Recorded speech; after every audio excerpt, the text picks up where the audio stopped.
Kaidah pertama, menjadikannya terlihat.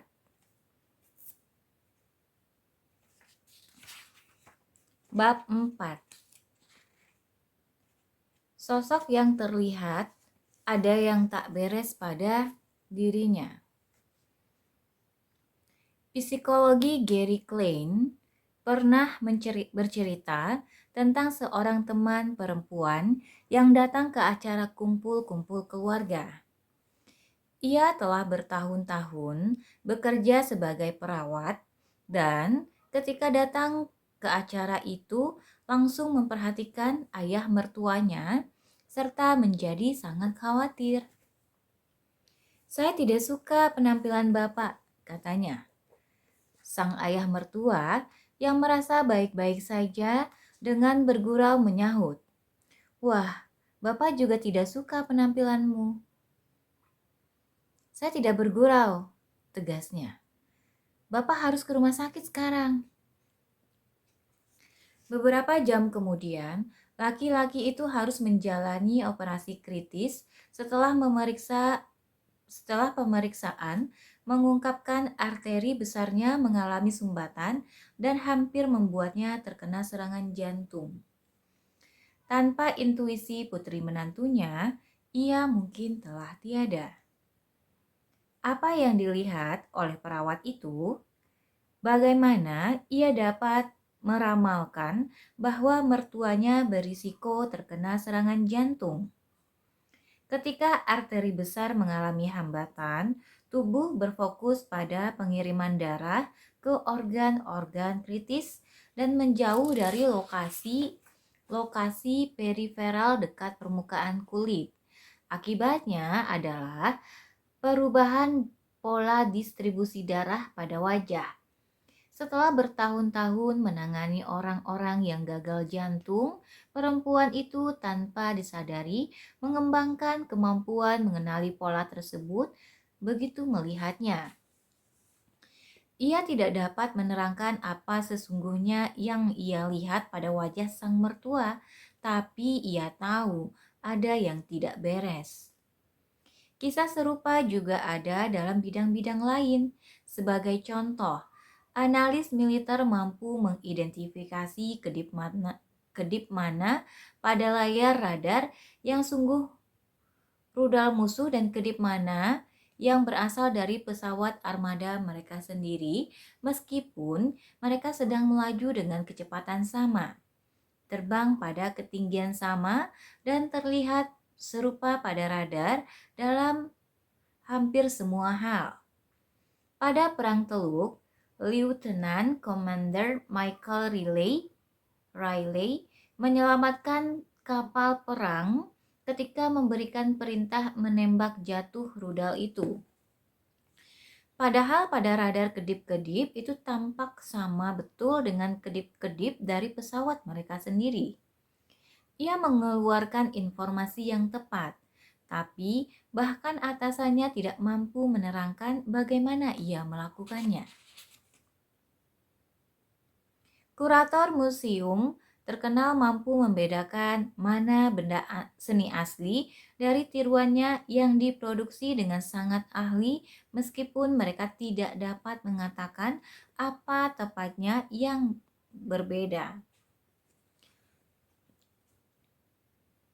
Ahli radiologi berpengalaman dapat melihat hasil pemindaian otak dan meramalkan bagian mana yang akan mengembangkan stroke sebelum tanda-tanda nyata dapat terlihat oleh mata yang terlatih. Saya bahkan pernah mendengar penata rambut yang dapat mengetahui apakah kliennya sedang hamil berdasarkan rasa pada rambutnya. Otak manusia sungguh mesin peramal. Otak terus mengamati sekeliling Anda dan menganalisis informasi yang datang padanya. Kapanpun Anda mengalami sesuatu yang berulang, seperti perawat yang menduga seseorang akan mengalami serangan jantung dari wajahnya, atau analis militer yang mampu mengenali rudal pada layar radar, otak Anda memulai melihat apa yang penting, memilah semua detail, dan berfokus pada petunjuk-petunjuk yang relevan. Kemudian, mencatat informasi itu untuk pemakaian di masa mendatang. Dengan latihan yang cukup, Anda juga dapat mengenali petunjuk-petunjuk yang meramalkan hasil-hasil tertentu tanpa secara sadar memikirkannya. Secara otomatis, otak Anda menyandikan pelajaran-pelajaran yang dipetik dari pengalaman-pengalaman. Kita tidak selalu dapat menerangkan apa yang kita pelajari, tapi pembelajaran itu berlangsung sepanjang waktu dan kemampuan Anda mengenali petunjuk-petunjuk yang relevan dalam suatu situasi merupakan dasar untuk setiap kebiasaan yang Anda miliki. Kita meremehkan seberapa besar kemampuan otak dan tubuh kita melakukan sesuatu tanpa berpikir. Anda tidak menyuruh rambut Anda tumbuh, jantung Anda memompa, paru-paru Anda bernapas, atau perut Anda mencerna. Namun, tubuh menangani semuanya secara otomatis. Anda jauh lebih dari yang Anda sadari. Coba perhatikan rasa lapar. Bagaimana Anda tahu kapan Anda merasa lapar? Anda tidak harus melihat sepiring kue di meja untuk tahu sudah tiba saatnya makan. Selera makan dan rasa lapar bekerja di bawah sadar. Tubuh Anda memiliki bermacam-macam lingkaran umpan balik yang secara bertahap mengingatkan Anda ketika tiba saatnya makan. Ketika tiba saatnya makan lagi, serta mengamati apa yang sedang terjadi di sekitar dan dalam diri Anda. Gairah dapat timbul berkat hormon-hormon dan bahan-bahan kimia yang beredar di seluruh tubuh. Tiba-tiba Anda merasa lapar, bahkan meskipun Anda tidak tahu apa penyebabnya. Ini salah satu wawasan yang paling tidak diduga tentang kebiasaan kita. Anda tidak perlu menyadari petunjuk terhadap dimulainya suatu kebiasaan. Anda bisa melihat suatu kesempatan dan langsung menanggapinya tanpa memberikan perhatian sadar atasnya. Inilah yang membuat kebiasaan berguna. Ini juga yang membuat kebiasaan berbahaya. Ketika kebiasaan terbentuk, aksi-aksi Anda datang di bawah arahan pikiran otomatis dan bawah sadar Anda. Anda terjatuh ke pola-pola lama sebelum menyadari apa yang sedang terjadi, kecuali ada orang yang menunjukkannya. Anda barangkali tidak sadar bahwa Anda menutup mulut dengan tangan setiap kali tertawa. Bahkan Anda minta maaf sebelum mengajukan pertanyaan. Atau bahwa Anda mempunyai kebiasaan memotong pembicaraan orang lain. Dan makin sering Anda mengulang pola-pola itu, makin kecil kemungkinan Anda mempertanyakan apa yang Anda lakukan dan mengapa Anda melakukannya. Saya pernah mendengar seorang kasir diperintahkan memotong voucher yang sudah kosong setelah pelanggan menghabiskan saldonya. Pada suatu hari, kasir itu secara berturut-turut melayani pembeli yang berbelanja menggunakan voucher. Ketika pelanggan berikutnya tiba di depan loket, sang kasir menggesek kartu kredit orang itu, lalu mengambil gunting dan memotongnya menjadi dua secara otomatis. Sebelum menengadah ke pelanggan yang ternganga dan tersadar akan apa yang sudah terjadi. Kartunya dipotong. Seorang perempuan lain yang menjadi subjek penelitian saya adalah mantan guru taman kanak-kanak yang beralih profesi menjadi karyawan perusahaan. Bahkan, meskipun sekarang berada di lingkungan orang dewasa, kebiasaan lamanya sering muncul. Misalnya, bertanya apakah rekan kerjanya sudah membasuh tangan setelah pergi ke kamar kecil. Saya juga pernah mendapati kisah seorang laki-laki yang bertahun-tahun bekerja sebagai pengawas pantai dan terkadang masih berseru, "Jangan lari!" setiap kali melihat seorang anak berlari. Sejalan dengan waktu, petunjuk-petunjuk yang memicu kebiasaan kita menjadi begitu lazim sehingga praktis tak terlihat. Camilan di dapur, remote control di samping sofa, ponsel dalam saku, Tanggapan-tanggapan kita terhadap petunjuk-petunjuk ini telah terpatri begitu dalam sehingga dorongan untuk beraksi seolah-olah datang entah dari mana. Karena alasan ini, kita harus memulai perubahan perilaku dengan kesadaran. Sebelum dapat dengan efektif membangun kebiasaan-kebiasaan baru, kita perlu mengatasi kebiasaan-kebiasaan ini. Ini bisa lebih sulit daripada kedengarannya, karena setelah sesuatu kebiasaan mengakar dalam hidup kita, kebanyakan akan muncul secara otomatis dan di bawah sadar. Jika suatu kebiasaan tetap otomatis, Anda tidak bisa berharap berhasil memperbaikinya.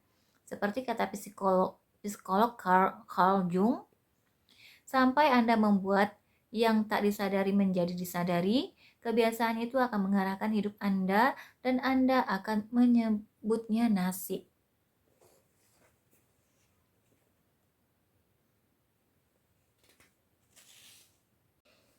Kita lanjut halaman 73-nya. Kartu skor untuk kebiasaan. Sistem perkeretaapian Jepang dianggap sebagai salah satu yang terbaik di dunia. Kalau pernah naik kereta api di Tokyo, Anda akan melihat bahwa kondekturnya memiliki kebiasaan aneh. Sewaktu operator menjalankan kereta, mereka memiliki ritual menunjuk ke objek-objek yang berbeda dan menyerukan perintah. Ketika kereta mendekati sinyal, operator menunjuk ke sinyal itu dan berkata, "Sinyal hijau." Ketika kereta masuk dan keluar stasiun, operator menunjuk ke papan jadwal dan menyebutkan waktu. Di peron, karyawan lain melakukan aksi-aksi serupa. Sebelum kereta berangkat, petugas menunjuk ke sepanjang pinggiran peron sambil mengumumkan semua aman. Setiap detail diidentifikasi, ditunjuk, dan disebutkan keras-keras.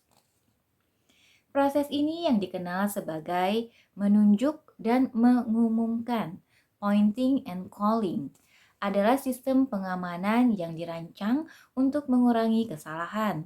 Kedengarannya konyol, tapi cara itu berhasil dengan baik.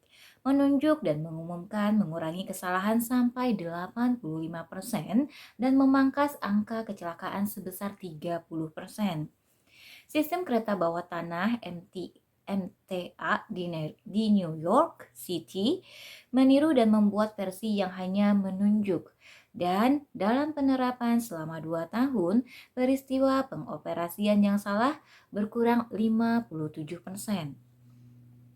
Menunjuk dan mengumumkan efektif sekali karena menaikkan tingkat kesadaran dari kebiasaan bawah sadar ke tingkat yang lebih sadar. Karena operator kereta harus menggunakan mata, tangan, dan mulut dan telinga mereka, mereka lebih mungkin mendeteksi masalah sebelum terlanjur menjadi masalah besar. Istri saya melakukan sesuatu yang mirip dengan ini. Setiap kali kami bersiap untuk menempuh suatu perjalanan, ia secara verbal menyebutkan barang-barang paling penting dalam daftar bawaannya. Aku sudah membawa kunci-kunci, aku sudah membawa dompet, aku sudah membawa kacamata, aku sudah membawa suamiku. Makin otomatis suatu perilaku, makin kecil kemungkinan kita memikirkannya secara sadar.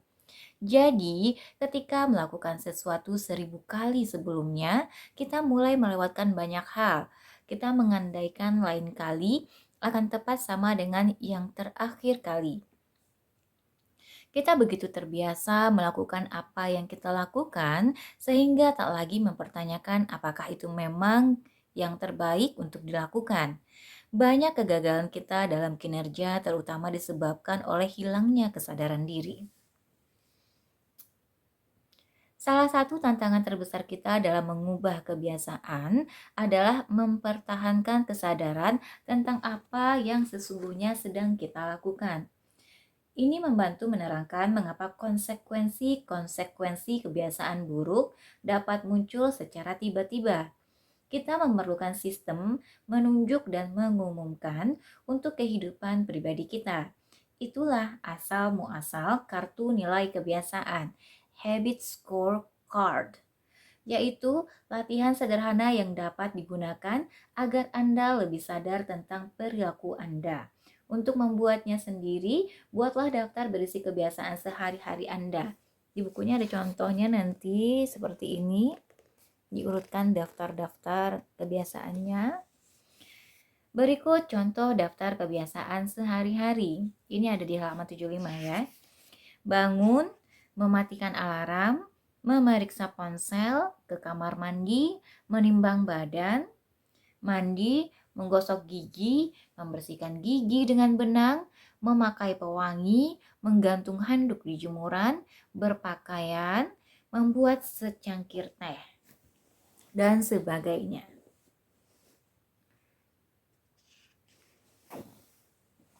Setelah daftar Anda lengkap, perhatikan tiap perilaku dan ajukan pertanyaan. Apakah ini kebiasaan yang baik, buruk, atau netral? Kalau kebiasaan baik, tuliskan tanda positif di sebelahnya. Kalau kebiasaan buruk, tuliskan tanda negatif di sebelahnya. Kalau kebiasaan netral, tuliskan sama dengan. Sebagai contoh, daftar itu mungkin menjadi sebagai berikut. Ini kayak gini ya, nanti ada di bukunya halaman 76.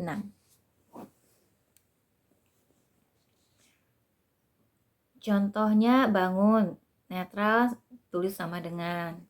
Mematikan alarm, netral tulis sama dengan. Memeriksa ponsel, negatif, tulis negatif. Yang buruk tulis negatif. Ke kamar mandi, netral tulis sama dengan. Menimbang badan, positif, baik. Mandi, kebiasaan baik, tulis positif. Menggosok gigi, kebiasaan positif, tulis tanda tambah. Membersihkan gigi dengan benang, baik, tulis tanda positif. Memakai pewangi, kebiasaan baik, tulis tanda positif. Menggantung handuk di jemuran, netral, tulis sama dengan. Berpakaian, tulis sama dengan karena netral. Membuat secangkir teh, kebiasaan yang baik, tuliskan positif. Tanda yang Anda berikan pada suatu kebiasaan akan bergantung pada situasi dan sasaran Anda. Bagi orang yang sedang berusaha menurunkan berat badan, makan roti manis dengan mentega kacang setiap pagi mungkin kebiasaan buruk. Bagi orang yang ingin tampil lebih tegap dan berotot, perilaku sama mungkin merupakan kebiasaan baik. Semua tergantung apa yang sedang Anda perjuangkan. Memberi nilai kebiasaan Anda bisa sedikit lebih rumit karena alasan lain. Label kebiasaan baik dan kebiasaan buruk agak kurang tepat. Kebiasaan baik atau kebiasaan buruk itu tidak ada. Yang ada adalah kebiasaan yang efektif, yakni efektif dalam memecahkan masalah. Semua kebiasaan itu baik bagi Anda dalam situasi tertentu. Bahkan yang disebut kebiasaan buruk itulah sebabnya Anda melakukannya berulang-ulang. Untuk latihan ini, kelompokkan kebiasaan-kebiasaan Anda berdasarkan efektivitas bagi Anda dalam jangka panjang.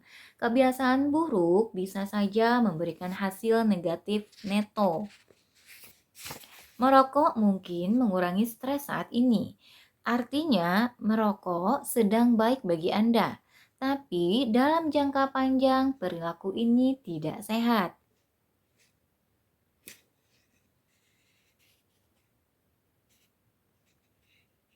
Bila masih sulit menentukan cara menilai kebiasaan, berikut pertanyaan yang saya senang gunakan. Apakah perilaku ini membantu saya menjadi tipe orang yang saya inginkan? Apakah kebiasaan ini menambah suara mendukung atau menolak untuk identitas yang saya inginkan? Kebiasaan yang mendukung identitas yang Anda inginkan biasanya baik. Kebiasaan yang bertentangan dengan identitas yang Anda inginkan biasanya buruk. Ketika Anda membuat kartu nilai untuk kebiasaan, pada awalnya tidak harus ada perubahan. Sasaran Anda semata mencermati apa yang sesungguhnya sedang terjadi. Amati pikiran dan aksi-aksi Anda tanpa membuat penilaian atau kritik diri. Jangan menyalahkan diri karena kesalahan-kesalahan Anda. Jangan memuji diri Anda atas suatu keberhasilan. Bila Anda makan sebatang coklat setiap pagi, akui saja. Hampir seperti seandainya Anda sedang mengamati orang lain. Wah, enaknya mereka dapat berbuat seperti itu. Bila Anda penggemar makanan enak, cukup amati bahwa Anda makan kalori lebih banyak daripada semestinya. Bila Anda menghabiskan waktu untuk online, perhatikan bahwa Anda sedang mengisi hidup dengan cara yang tidak Anda inginkan. Langkah pertama untuk mengubah kebiasaan buruk adalah mewaspadainya. Jika Anda merasa memerlukan bantuan tambahan, barangkali Anda dapat mencoba melakukan menunjuk dan mengumumkan. Sebut keras-keras aksi yang menurut Anda akan Anda lakukan dan hasil yang akan didapatkan.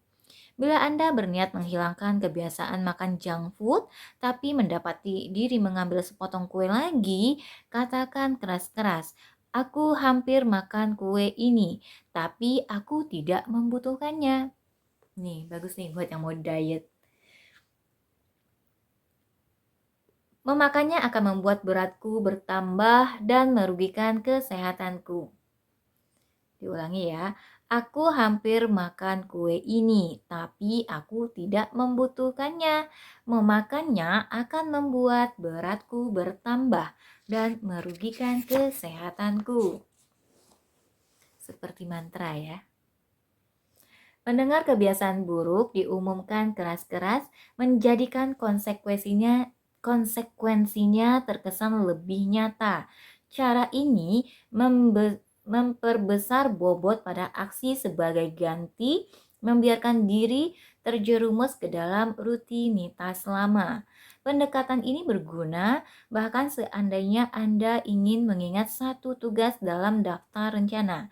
Cukup mengatakan keras-keras, "Besok aku harus ke kantor pos setelah makan siang." Akan memperbesar kemungkinan Anda sungguh melakukannya. Anda membuat diri Anda menyadari perlunya suatu aksi, dan hal itu bisa memberikan hasil berbeda. Proses perubahan perilaku selalu dimulai dengan kesadaran.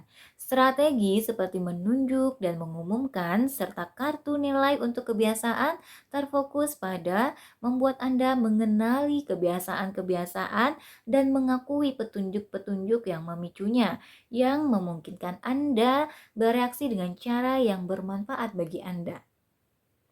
Ringkasan bab 4. 1. Dengan latihan yang memadai, otak Anda akan mengambil petunjuk-petunjuk yang meramalkan hasil-hasil tertentu tanpa secara sadar memikirkannya. 2. Begitu kebiasaan menjadi otomatis, kita berhenti memberikan perhatian pada apa yang sedang kita lakukan. 3. Proses pengubahan perilaku selalu dimulai dengan kesadaran. Anda perlu menyadari kebiasaan-kebiasaan Anda sebelum dapat mengubahnya. 4. Menunjuk dan mengumumkan meningkatkan kesadaran Anda dari kebiasaan di bawah sadar ke tingkat lebih sadar dengan mengumumkan aksi-aksi Anda. 5. Kartu nilai untuk kebiasaan adalah latihan sederhana untuk menjadi lebih sadar tentang perilaku Anda. Oke teman-teman, ini adalah akhir dari bab 4. Nanti kita ketemu lagi di bab 5. Terima kasih atas waktunya. Assalamualaikum warahmatullahi wabarakatuh.